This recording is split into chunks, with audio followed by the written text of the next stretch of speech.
अस्सलाम वालेकुम स्टूडेंट्स, उम्मीद है आप सब खैरियत से होंगे। आज हम करेंगे एक्सरसाइज 1.21 को।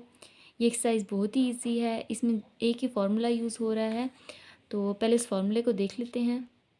ओके जी, आपकी बुक में एक फार्मूला गिवन है I is equal to P multiply R multiply T. तो समझ लें कि ये I P R and T क्या होता है। आई का मतलब है प्रॉफिट या मार्कअप, ठीक है। इसको दूसरे अल्फाज में इंटरेस्ट भी कहते हैं, इसलिए आई फॉर इंटरेस्ट, ये आई इसलिए ही लिया गया है, यानी कि इसका मतलब है सूद। तो जैसे कि आप समझ लें, आप किसी बैंक के पास जाते हैं एंड आप वहाँ से कोई लोन लेते हैं, 1 लाख रुपीज़ का लोन ले रहे हैं। तो बैंक कहता है ठीक है, आप जब हमें ये रिटर्न करेंगे तो उस पर आप 20% 20,000 आप हमें एक्स्ट्रा अमाउंट पे करेंगे। तो 1 लाख भी आप पे करेंगे, 1,20,000 और भी पे कर देंगे उस अमाउंट पे। तो वो आपका क्या होता है, बेसिकली प्रॉफिट होता है, मार्कअप होता है या इंटरेस्ट होता है, जिसे आप उर्दू में कहते हो सूद, ठीक है। इस्लाम में तो बेसिकली हराम है, यानी कि जितनी अमाउंट आप इससे बोरो करते हो आपने उतनी ही रिटर्न करनी होती है। लेकिन हमारी बैंकिंग सोसाइटी में हमारा जो बैंक का निज़ाम है, इसमें सूद जो है ये आम है। अगर बैंक किसी को लोन देता है तो उस पर वो कुछ इंटरेस्ट अमाउंट रखता है। तो बेसिकली आई फॉर इंटरेस्ट होता है, यानी कि सूद। और इसके 2-3 और नाम भी है, प्रॉफिट भी है, मार्कअप भी है। तो आपने कंफ्यूज नहीं होना, जहाँ भी आपको मार्कअप या प्रॉफिट का लफ्ज़ होगा मिलेगा तो उसका मतलब आई है, यानी कि इंटरेस्ट है। पी पी का मतलब है प्रिंसिपल अमाउंट, यानी कि स्टार्ट में जो चीज़ की अमाउंट होगी। P for principal amount. And यहाँ पर टाइम यहाँ आना था एंड रेट यहाँ आना था। R for rate and T for time, ठीक है। यानी कि जिस रेट के हिसाब से आपको वो इंटरेस्ट आपको गिवन होगा, वो सूद गिवन होगा, वो रेट एंड टाइम, जितने टाइम के लिए ये टाइम आपको गिवन होगा ईयर्स में, इन ईयर्स, ठीक है। तो इससे रिलेटेड हम एक्सरसाइज के क्वेश्चंस को देख लेते हैं। तो एक्सरसाइज 1.21 क्वेश्चन नंबर 1 है फाइंड द प्रॉफिट। अब प्रॉफिट का मतलब वही मैंने आपको बताया, प्रॉफिट, मार्कअप, इंटरेस्ट एक ही चीज़ें हैं। इसका मतलब है आई हमने फाइंड करना है। Find the profit on ₹40,000 rupees पे एट द रेट ऑफ 3%। अब रेट कितना गिवन है, आर गिवन है 3% per year for 4 years. And हमें टाइम कितना गिवन है, 4 ईयर्स का टाइम गिवन है। तो यहाँ पर जो जो वैल्यूज़ हमें गिवन है वो हमने लिख ली हैं। प्रॉफिट जो कि हमारे पास इंटरेस्ट भी होता है, उसको हम आई से डिनोट करते हैं। I is equal to question mark, ये हमने फाइंड ही करना है तो हम इसको क्वेश्चन मार्क डाल देते हैं। Principal amount P is equal to 40,000 rupees given थे तो हमने पी इज इक्वल टू 40,000 लिख लिया। रेट विच इज़ आर, जो कि आर होता है वो 3% गिवन है एंड टाइम हमें गिवन है T is equal to 4 years. तो वही हम सेम फार्मूला लगा लेंगे एंड क्वेश्चन को सॉल्व करेंगे। I is equal to P multiply R multiply T, ठीक है। तो आपने आई फाइंड करना है, आई को आप यहीं रहने दें। आई इज इक्वल टू पी को मल्टीप्लाई कर दें आर से एंड आर को मल्टीप्लाई कर दें टी से। तो बेसिकली यहाँ पर ये सारी वैल्यूज़ आपस में मल्टीप्लाई हो जाएंगी। तो ये 40,000 मल्टीप्लाई हो जाएगा 3% से। यहाँ पर हमने बाद में ये परसेंटेज ख़त्म भी करनी है एंड मल्टीप्लाई कर देना है इसको टाइम से, जो कि 4 ईयर्स है। तो टाइम हमने बेसिकली ईयर्स में ही लेना होता है, तो आप यहाँ पर 4 ही लिखेंगे। ओके जी, तो ये 40,000 आपके पास एज इट इज़ आ जाएगा। अब आपने इसको मल्टीप्लाई कर देना है 3। अब आपने इसका परसेंटेज ख़त्म कर देना है। परसेंटेज जब आप ख़त्म करेंगे तो आप इसको डिवाइड कर देंगे 100 से। तो 100 से डिवाइड हो गया, मल्टीप्लाई कर देना है इस 4 से। अब ये 2 ज़ीरोज़ इन 2 ज़ीरोज़ को कर देंगे कैंसिल। तो यहाँ आपके पास बच जाएगा 400 बच जाएगा एंड इधर बच जाएगा आपके पास 3 मल्टीप्लाई 4। यहाँ आप 3 को 4 से मल्टीप्लाई कर दें, 3 4 ज़ार 12 हो जाएगा। अब आप क्या करेंगे, इन दोनों वैल्यूज़ को आपस में मल्टीप्लाई कर देंगे। यहाँ आ जाएगा 60 एंड 00, 6,000 आ जाएगा। यानी कि आपके पास जो इंटरेस्ट आ गया, प्रॉफिट आ गया, सूद आ गया, जिसे आप मार्कअप भी कहते हो, जिस अल्फाज में आपको आसानी हो, जिस वर्ड में आपको समझ में आए, तो आपने ये आई फाइंड कर लिया है, जो कि आपके पास 6,000 आ गया है। यानी कि ये जो अमाउंट है, प्रिंसिपल अमाउंट है, इस पर आपको कितना प्रॉफिट, कितना इंटरेस्ट, कितना सूद पड़ा है, वो आपको 6,000 रुपीज़ पड़ा है। तो ये आपका आई आ गया है 6,000। क्वेश्चन नंबर 2 को देख लें। क्वेश्चन नंबर 2 भी सेम क्वेश्चन नंबर 1 की तरह है। इसमें भी हमने क्या फाइंड करना है, आई ही फाइंड करना है। हमें गिवन है सऊद बोरोड, सऊद ने बोरो किए, यानी कि किससे कर्ज लिया 25,000 फ्रॉम बैंक, बैंक से कर्ज लिया, बोरो किए 25,000 rupees at a rate of 6%, 6% rate के हिसाब से पर ईयर फॉर 3 ईयर्स। 3 सालों के लिए। फाइंड द मार्कअप, मार्कअप का मतलब वही आई हमने फाइंड करना है। तो यहाँ पर जो जो वैल्यूज़ गिवन थी हमने वो लिख ली हैं। पी गिवन था, आर गिवन था, टी ये हमने सारा लिख लिया। आई फाइंड करना है is equal to question mark. Same हम वही फार्मूला लगाएंगे, I is equal to P multiply R multiply T. अब ये सेम क्वेश्चन नंबर 1 की तरह है एंड क्वेश्चन नंबर 1 को हमने अभी सॉल्व कर लिया है। तो इस क्वेश्चन को आप देख लें, ये क्वेश्चन आपके पास सॉल्व्ड है। पी की जगह आप पी की वैल्यू लिखते हैं, आर की जगह आपने आर की वैल्यू लिख दी एंड टी की जगह आपने 3 लिख दिया। 3 ईयर्स गिवन था। ओके जी, अब आपने आर की इस परसेंटेज को ख़त्म करना है तो आपने इसको डिवाइड कर देना है 100 से। अब ये देखें, ये 25,000 की 2 ज़ीरोस इन 2 ज़ीरो से कैंसिल हो गए तो आपके पास यहाँ 250 बच गया एंड 6 को 3 से मल्टीप्लाई कर दिया तो आपके पास यहाँ आ गया 18। अब आपने 18 को इस 250 से मल्टीप्लाई कर देना है तो आपके पास 4,500 आ जाएगा। तो ये जो आपको अमाउंट 25,000 उसने जो बैंक से बोरो की, सऊद ने बैंक से जो 25,000 अमाउंट बोरो की, उस पर जो उसको इंटरेस्ट यानी कि सूद पड़ा वो 4,500 रुपीज़ का पड़ा। तो ये आपका आंसर है। Question number 3 and question number 4 भी एक जैसे हैं। क्वेश्चन नंबर 3 को देख लें, फाइंड प्रिंसिपल अमाउंट। अब यहाँ पर हमने पी फाइंड करना है, ठीक है। फाइंड प्रिंसिपल अमाउंट देखें, गिवन है पी फाइंड करना है। इन्वेस्टेड बाय रियाज, जो कि रियाज ने इन्वेस्ट किए in a business if he receives a profit. अब यहाँ पर आपको प्रॉफिट गिवन है यानी कि आई गिवन है एंड आपने यहाँ पी फाइंड करना है। आई गिवन है प्रॉफिट ऑफ 4,200 रुपीज़ यानी कि 4,200 का प्रॉफिट अगर वो रिसीव करता है इन 3 ईयर्स, 3 सालों में at the rate of 10% rate के हिसाब से। तो यहाँ पर आपने पी फाइंड करना है। तो P is equal to question mark लिख देंगे। आई आपने इंटरेस्ट की वैल्यू लिख ली यानी कि प्रॉफिट की वैल्यू 4,200 एंड टाइम आपको 3 ईयर्स गिवन था, रेट आपको गिवन था 10%। आपने वही सेम फार्मूला यूज़ करना है, I is equal to P multiply R multiply T. अब आपने क्या करना है, इस पी को फाइंड करना है। तो पी यहीं रह जाएगा एंड बाकी वैल्यूज़ आप उनकी जगह लिख दें। आई की जगह आप आई की वैल्यू लिख दें 4,200 रुपीज़ इज इक्वल टू, आप पी को एज इट इज़ रहने दें क्योंकि आप पी को फाइंड कर रहे हैं, मल्टीप्लाई आर की जगह आपने आर की परसेंटेज लिखनी है 10, आगे परसेंट डाल दें एंड टी की जगह आपने 3 डाल देना है। 3 ईयर्स गिवन है। तो अब आप क्या करेंगे, पी को आप यहीं रहने दें, इस वैल्यू को अभी आपने एज इट इज़ लिख देना है। अब आप क्या करेंगे, इस 10 इस परसेंटेज को ख़त्म करेंगे, नीचे आपके पास 100 आ जाएगा एंड मल्टीप्लाई कर देंगे इस 3 से। तो अब आपने क्या करना है, इस 10 को 3 से मल्टीप्लाई कर दें, ज़्यादा आसान ही है। बल्कि जो वैल्यूज़ कैंसिल हो रही हैं उन्हें कैंसिल कर दें, 0 0 से कैंसिल हो जाएगा। अब यहाँ 3 और 1 बच गया। 3 मल्टीप्लाई 1 इज इक्वल टू 3 1 ज़ार 3 divided by 10 as it is आ जाएगा एंड पी। तो अब आपने क्या करना है, इस पी को अलग करना है क्योंकि हमने पी फाइंड करना है। तो इन दोनों वैल्यूज़ को दूसरी साइड पे ले जाएंगे। तो दूसरी साइड पे जब हम इज इक्वल टू के दूसरी साइड पे कोई अमाउंट लेकर जाते हैं तो जो डिवाइड हो रही है वो मल्टीप्लाई हो जाती है और जो मल्टीप्लाई हो रही है वो डिवाइड हो जाती है। तो ये दोनों वैल्यूज जब उधर जाएंगी तो उलट हो जाएंगी, ठीक है। ये जो 10 है ये ऊपर चला जाएगा मल्टीप्लाई में एंड जो 3 है जो मल्टीप्लाई ऊपर हो रहा है वो नीचे डिवाइड में चला जाएगा। तो 4,200 अब जो दो वैल्यूज़ जब यहाँ पर आई तो हमारे पास ये 10/3 हो गई, ठीक है। इज इक्वल टू पी यहीं रह गया अभी। तो अब हमने क्या करना है, ये 3 के टेबल्स पे ये वैल्यूज़ कैंसिल हो रही हैं। 3 1 ज़ार 3 3 1 ज़ार 3 1 कैरी चला गया, इधर 12 हो गया, 3 4 ज़ार 12 and 2 zeros as it is.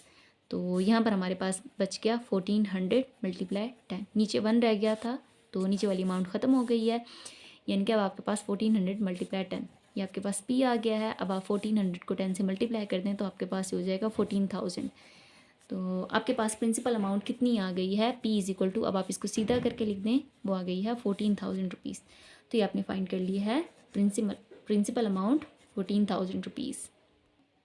Question number 4 question number 3 की तरह ही है सेम, यहाँ पर भी हमने प्रिंसिपल अमाउंट ही फाइंड करनी है, बाकी वैल्यूज़ हमें गिवन है। तो देख लें, Ajmal invested some amount in a business, Ajmal किसी बिजनेस में अमाउंट इन्वेस्ट कर रहा है, ही रिसीव्स अ प्रॉफिट, उसको प्रॉफिट रिसीव हो रहा है 27,000 रुपीज़ का, यानी कि आई प्रॉफिट इंटरेस्ट मार्कअप सारा एक ही होता है, ठीक है। आई उसको रिसीव हो रहा है 27,000 रुपीज़ का एट अ रेट गिवन है 12% एंड ईयर्स गिवन है 3। तो हमने क्या करना है, find the original investment. Original investment का मतलब है प्रिंसिपल अमाउंट, जो शुरू में जो उसने स्टार्ट में जितनी भी इन्वेस्टमेंट की वही प्रिंसिपल अमाउंट पी फाइंड करना है। तो सेम क्वेश्चन नंबर 3 की तरह इसमें भी पी फाइंड करना है। क्वेश्चन नंबर 3 को हमने सॉल्व कर लिया है। क्वेश्चन नंबर 4 आप देख लें, जो वैल्यूज़ गिवन थी वो आपने लिख ली हैं। पी फाइंड करेंगे, फार्मूला लगाएंगे, वही same formula I is equal to P multiply R multiply T. I की जगह आपने आई की वैल्यू लिखी, पी को पी आप एज इट इज़ रहने दें, आर की जगह आपने 12% लिख दिया जो कि आपको गिवन था 12% एंड टी की जगह आपने 3 लिख दिया। अब आप सेम वही करेंगे, परसेंटेज को ख़त्म करने के लिए डिवाइड कर देंगे 100 से एंड अब आप क्या करेंगे, जो वैल्यूज़ कैंसिल हो रही हैं, बल्कि नहीं, यहाँ पर कोई वैल्यू कैंसिल नहीं हो रही, या आप ऐसे करें 12 को 3 से मल्टीप्लाई कर दें, आपके पास आ जाएगा 12 3 36 डिवाइडेड बाय 100। अब आपने पी को अलग कर देना है, तो इन दोनों वैल्यूज़ को आप दूसरी तरफ ले जाकर ये जो 100 है ये ऊपर चला जाएगा एंड 36 नीचे चला जाएगा। तो ये दोनों वैल्यूज़ उधर चली गई। एंड अब आपने क्या करना है, जो वैल्यूज़ कैंसिल हो रही हैं उन्हें कैंसिल कर दें। ये आपके पास 9 के टेबल पे कैंसिल हो रही है, 9 4 36 एंड 9 3 27 एंड 3 जीरोज़ आगे आपने एज इट इज़ डाल दिए हैं। अब अगेन 4 1 4 एंड 4 2 8, 2 बच के इधर कैरी चले गया 20, 4 5 20।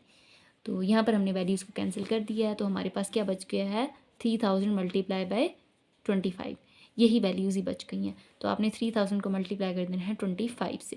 तो जब आप इनको मल्टीप्लाई करेंगे तो आपके पास आ जाएगा 75,000 रुपीज़, यानी कि प्रिंसिपल अमाउंट यानी आपके पास आ गई है P is equal to 75,000 rupees. इसको आपने सीधा करके लिख लिया, पी को आप यहाँ ले गए एंड 75 को यहाँ ले गए, तो पी आपके पास आ गया है 75,000 रुपीज़। यानी कि स्टार्ट में उसने जितनी इन्वेस्टमेंट की वो 75,000 रुपीज़ थी एंड जो उसको प्रॉफिट उस पर रिसीव हुआ वो 27,000 था। तो यहाँ पर आपने प्रिंसिपल अमाउंट फाइंड कर लिया है 75,000 रुपीज़। ये आपका आंसर आ गया है। क्वेश्चन नंबर 5 को देख लें। Question number 5 and question number 6 भी एक जैसे हैं। यहाँ पर आपने फाइंड करना है रेट आर फाइंड करना है।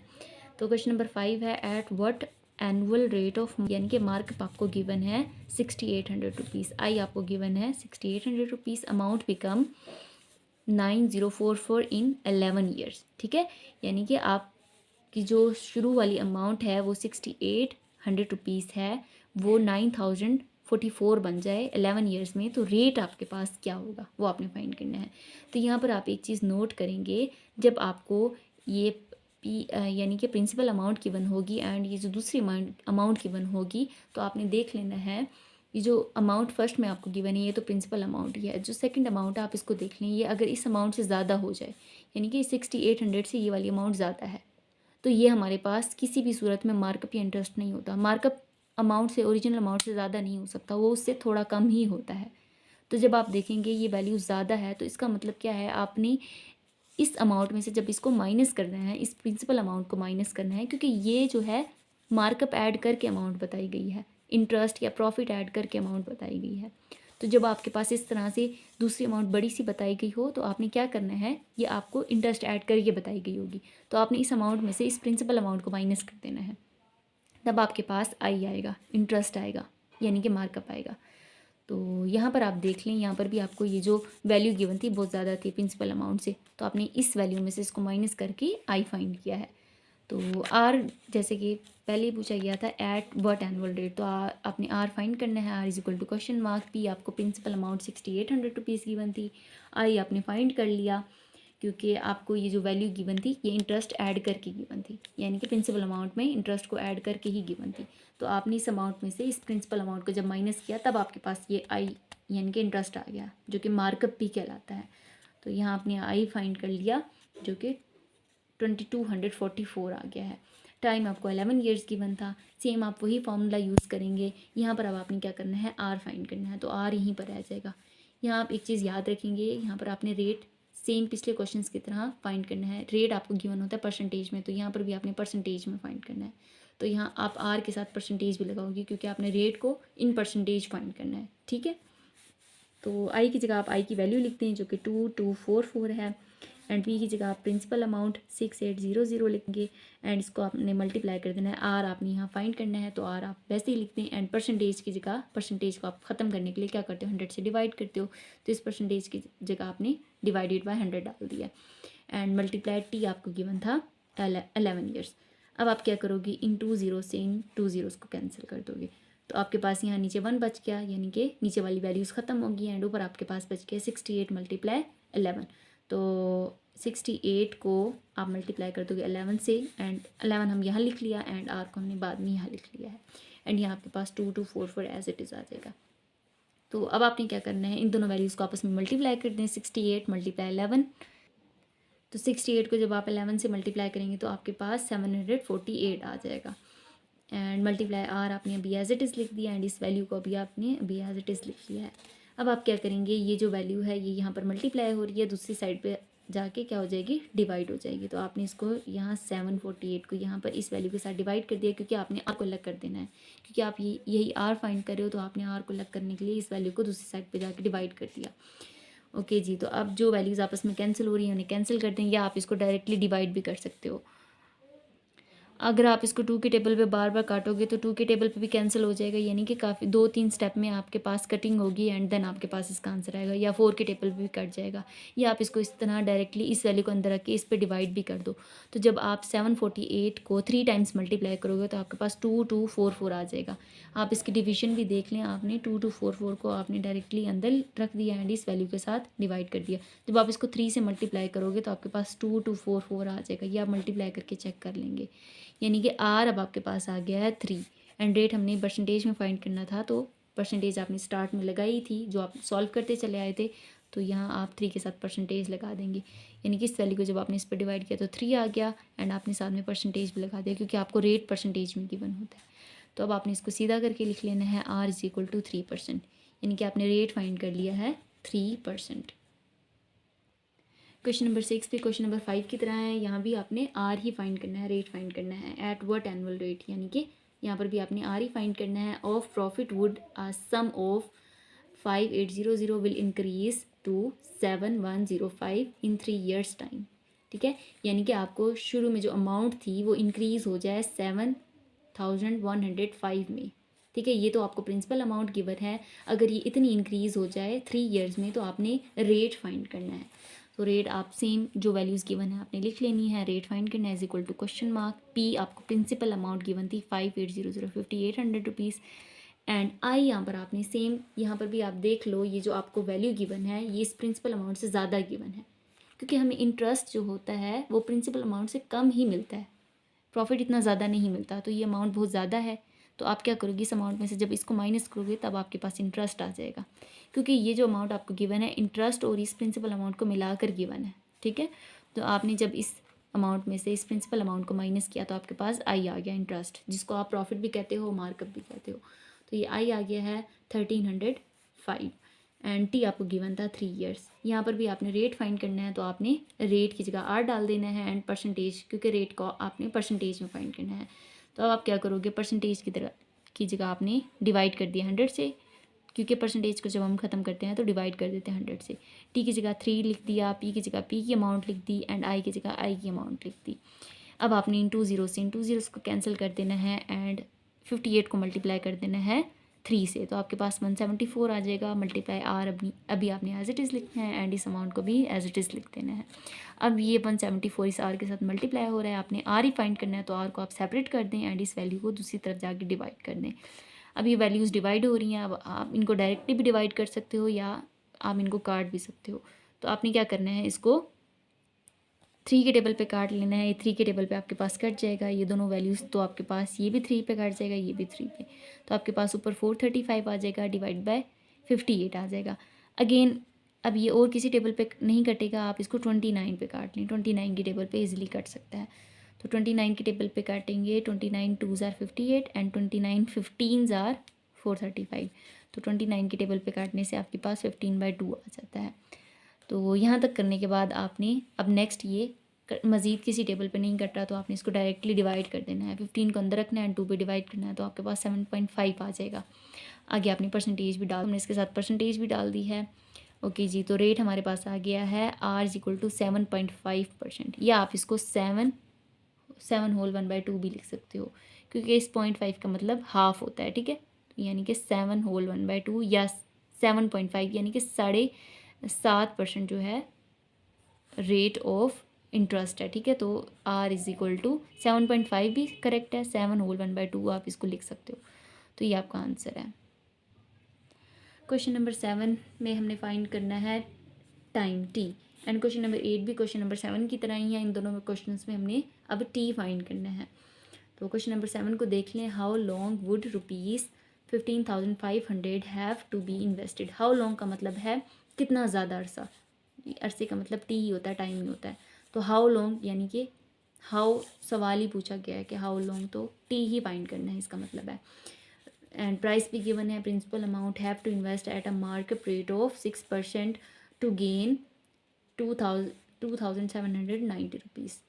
तो यहाँ पर ये जो अमाउंट गिवन है अब इस अमाउंट से कम ही है, तो यहाँ पर हमने माइनस नहीं करना आई फाइंड करने के लिए, ये हमें बेसिकली आई ही गिवन है, इंटरेस्ट ही गिवन है। यहाँ पर हमने आई वही ले लेना है, रेट 6% जो गिवन है 6% ले लेना है। प्रिंसिपल अमाउंट हमें 15,500 गिवन है एंड हमने फाइंड करना है टी। तो यहाँ पर जो वैल्यूज़ गिवन थी हमने उन्हें लिख लिया है, वही फार्मूला यूज़ करेंगे, I is equal to P multiply R multiply T. I की जगह आपने आई की अमाउंट लिख लेनी है, पी की अमाउंट लिख लेनी है एंड आर की जगह आपने आर की अमाउंट लिख लेनी है एंड टी को अभी आपने एज इट इज़ रहने देना है क्योंकि आप यही टी फाइंड कर रहे हो, तो टी यहीं रह जाएगा। अब आपने क्या करना है, परसेंटेज ख़त्म करने के लिए 100 से डिवाइड कर देना है, ये 2 ज़ीरोज़ इन 2 ज़ीरो से कैंसिल हो जाएंगे, यहाँ पर आपके पास 6 मल्टीप्लाई 155 बच जाएगा। आपकी मर्ज़ी, आप इन दोनों को मल्टीप्लाई कर दो या ऐसे ही दूसरी तरफ ले जाओ। ये दो वैल्यूज़ अब यहाँ पर मल्टीप्लाई हो रही थी, हम इन्हें दूसरी तरफ ले गए जो कि यहाँ के डिवाइड हो गई। तो अब आपने इसको 6 के टेबल पे काट लेना है, 6 1 ज़ार 6 एंड ये वैल्यू जब 6 पे कटेगी तो 465 आ जाएगा। तो ऊपर आपके पास 465 आ गया, नीचे आपके पास 155 ही बच गया क्योंकि ये तो 1 ही हो गया था ना। नेक्स्ट आपने इसको 5 के टेबल पे काट लेना है, 5 के टेबल पे काटने से आपके पास नीचे 31 आ जाएगा, 5 3 ज़ार 15, 5 1 ज़ार 5 एंड ऊपर आप 5 के टेबल पे काटोगे, 5 9 ज़ार 45, 1 बच गया है, 15 हो गया इधर, 5 3 ज़ार 15, तो आपके पास 93/31 आ जाएगा।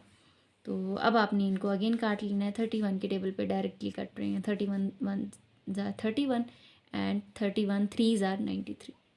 तो यहाँ पर आपके पास टी आ गया 3, यानी कि टाइम आ गया आपके पास 3 ईयर्स। तो आप इसको सीधा लिख करके लिख लें, T is equal to 3 years. तो ये आपका आंसर है।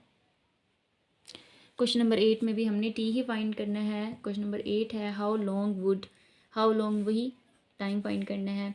यहाँ पर आपको प्रिंसिपल अमाउंट पी गिवन है 25,000 have to be deposited in the bank at 12% rate given है 12% एंड आपको गिवन है टू रिसीव ₹31,000। अब देख लें यहाँ पर ये जो आपको प्रिंसिपल अमाउंट गिवन है और ये अमाउंट गिवन है, ये अमाउंट इस प्रिंसिपल अमाउंट से ज़्यादा है, तो इसका मतलब है इस अमाउंट में प्रिंसिपल अमाउंट भी शामिल है एंड इंटरेस्ट भी शामिल है।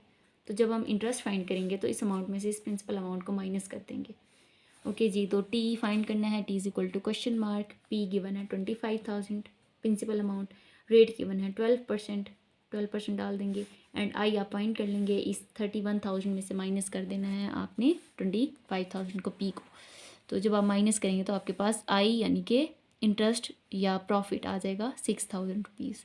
इस आप आई को इंटरेस्ट भी कहते हो, प्रॉफिट भी कहते हो, मार्कअप भी कहते हो। तो ये आपके पास 6,000 आ जाएगा, 31,000 में से 25,000 जाएगा तो 6,000 आ जाएगा। अगेन आपने वही फार्मूला यूज़ कर लेना है, टी की जगह आपने टी ही रहने देना है, बाकी आपने वैल्यूज़ पुट कर लेनी है। परसेंटेज आपने ख़त्म करना है 12 के साथ का, तो आपने क्या कर देना है 100 से डिवाइड कर देना है। अब ये 2 ज़ीरोज़ इन 2 ज़ीरोज़ को कैंसिल कर देंगे, यहाँ 250 बच गया और यहाँ बच गया 12, ये दूसरी तरफ जाके मल्टीप्लाई हो गए, ठीक है, सॉरी यहाँ मल्टीप्लाई हो रहे हैं, दूसरी तरफ जाके डिवाइड हो जाएंगे। अब आपने इसको डायरेक्टली 12 के टेबल पे काट लेना है, 12 1 ज़ार 12 एंड 12 5 ज़ार 60 एंड ये 2 ज़ीरोज़ एज इट इज़। तो ऊपर आपके पास 500 आ गया एंड नीचे आपके पास 250 आ गया।